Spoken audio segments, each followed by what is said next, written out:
Hi everyone, and welcome to the Popcast from ThisKingdom.com and also PopVinyls.com. I'm here as well with Abe here. They're in sunny California.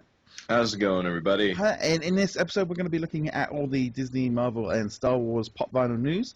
Remember, so you can check us out at ThisKingdom.com and also PopVinyls.com, and you can find all the social media outlets.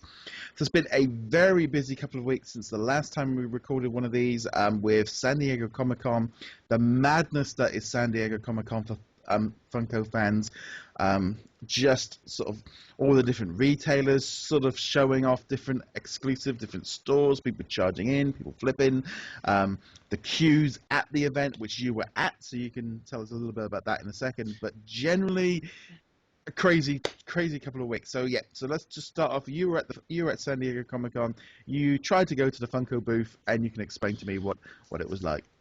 Complete madness. Fire marshal shut down the line a few times, believe it or not.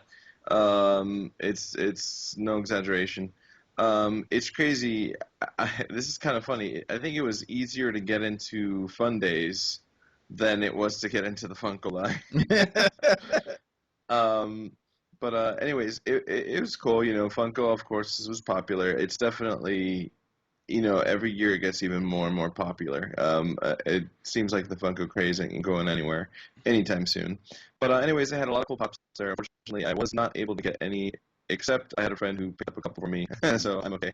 But other than that, the lines were madness, dude. I mean, they were the cool thing about Funko is they didn't have a little sheet that you basically picked. It was one of each per person, so you can get one of all of them if you wanted to, but then again, you weren't even guaranteed all of them because a lot of them would sell a lot. I know I was left without Anger. I really wanted Anger, but he would sell out. Regina was very popular from Once Upon a Time. She sold out a lot too. Rapunzel as well.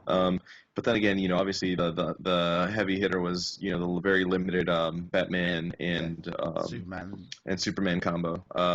Especially with them being at the event and the trailer breaking, it was kind of a big buzz around that whole sort of thing, really.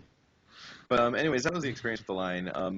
Fun Days, even though I didn't go in, I was there when they all went in, and afterwards I was able to actually walk in after the whole event was over. Yeah. I heard it was madness, people losing their hearing because they had to scream a lot. I think somebody got trampled over and broke an ankle. I mean, it was intense, insane, ridiculous, but again, a lot of fun. A lot of people had a great time at Fun Days. I took a picture with that big C3PO that they had at a Star Wars Celebration, but this time they had it in a box, so it was cool. I mean, I was going to say, Matt over, he put up a great sort of collection of lots of different pictures over on popvinyls.com with all the different Freddy Funko figures.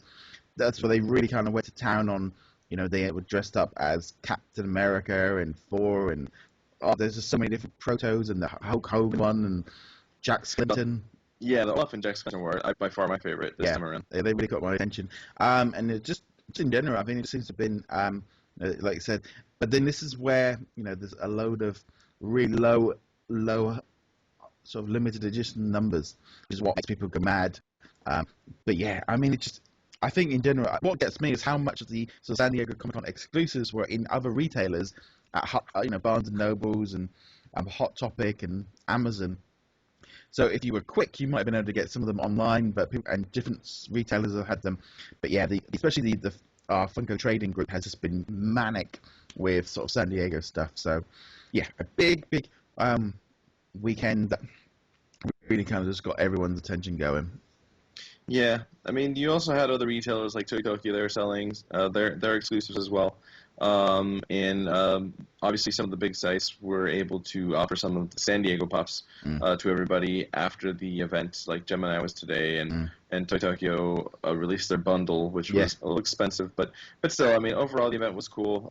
It was hectic and busy as always, but cool thing about Comic-Con is you always run into a bunch of celebrities, so I had my fair share. Yeah, there's been quite a few, I think there's been quite a few people there sort of getting hold of them and stuff. Also this week we saw the new Once Upon a Time shots revealed. So we've got Captain Hook, we have got Prince Charming, Snow White, was it Regina? No, Regina. And we got Rubber Skillskin, so I can say that one. And then Emma Swan. I admit I haven't watched the shows on my Netflix to watch list. I've got like 5 seasons or something to go through. But yeah, so have you ever watched Once Upon a Time? Oh yeah, my girlfriend loves the show. I mean, well, it depends on the season because sometimes she'll be happy with the season, sometimes she'll hate it. I mean, it's such an up and down show. Like, it'll depress you, it'll make you happy, it'll hold you at the edge of your seat, but it's still a fun show. It's a Yeah, great no, show. I mean, it's just one thing I've completely missed. Yeah, these seem to be very, very popular. It's just, I think, that idea of, some of the designs are really cool. I love the Captain Hooks, the hook hand and the sword. I think that's a really cool accessory. I think it's my favorite one actually. Yeah, and remember Skiltskin. It wouldn't surprise me if there's going to be a variant version of him with some glitter Well, on. I don't know if anybody saw. I'm sure a lot of the pop vinyl people saw that, but in the back of the box, the Regina at San Diego Comic Con, Rumpelstiltskin actually had a sticker covering his up, and it had the one that you see at the glam shot. So I have a feeling that either it was a variant version of him where he wasn't like all glittery, it was like his human version, Yeah. or I don't know, maybe it was a last minute decision thing, or maybe it was an air in the box. Who knows? But still, it's a cool looking pop either way, regardless of what version they went with. Yeah. And some other Disney pops coming up. It looks like there's going to be GameStop have added some items available for pre-order, including some Toy Story ones, Buzz, Ham, Rex, and Woody, and also Alice in Wonderland, Cheshire Cat, Alice in Wonderland, Mad Hatter, and Queen of Hearts. Not yet sure if those Alice in Wonderland ones are maybe based on the new movie coming out, but possibly. So we don't really know what they look like yet. But, yeah, I expect they're going to be pretty popular. But I'm just looking here at the other news that's come out. I love that barbershop Olaf. He just looks so cool.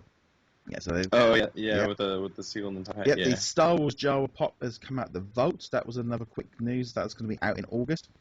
That was actually my very first pop vinyl. That's what Matt sent me. So that was, and we've also got a Groot and Rocket Raccoon Dorbs XL.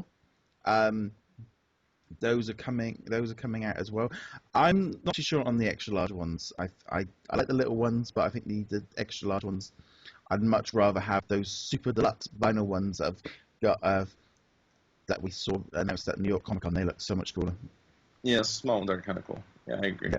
And yeah, I think that's the majority. It's like there's stuff with San Diego Comic Con and all the different retailers and stuff. Most of it. So, I don't know if we talked about the Funko T-shirts last time. Yes, that's true. Yeah, so they've brought a new line of T-shirts. I'll bring them up here as well. Now we have Black Widow version, and there was also Stitch, and there was also Elvis Stitch, and yeah, we've got a couple of Freddies. We've got Ninja Turtles, Skeletor, Stay Puft Marshmallow Man. Yeah, Loki. Yeah, there was quite a few actually.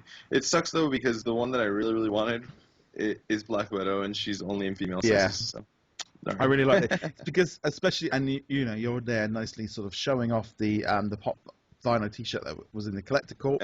Yes. And I think with the fact that they're getting into these T-shirts for the collector corps does mean that in general, they're getting into T-shirts and stuff. And I found the two T-shirts I've had from my collector corps to be really good quality. So does slide over to that. And I like the fact that they put the collector team in a box, though it's kind of gives people something to hold on to for a while, some bit of artwork, etc. Because the artwork's so cool. But yeah, I think that's pretty much going to wrap up all of the news. It's just, like I said, the San Diego Comic Con really kind of was the main thing, and a lot of the news in the build-up was where the exclusives are, what they're going to be, what reveals, etc. But now we've kind of gone past that. It's just like, and everyone's just scratching around trying to get which ones they were after. Yeah, which is still very difficult because, I mean, out of all the ones that I wanted, I couldn't get them at all. Like, it was Anger, Ted, even Regina. Yeah, I wasn't able to get them. So no, that sounds pretty cool. Rapunzel was amazing too. But. Yes, they were the Red Pascal. Yeah, no, all pretty cool.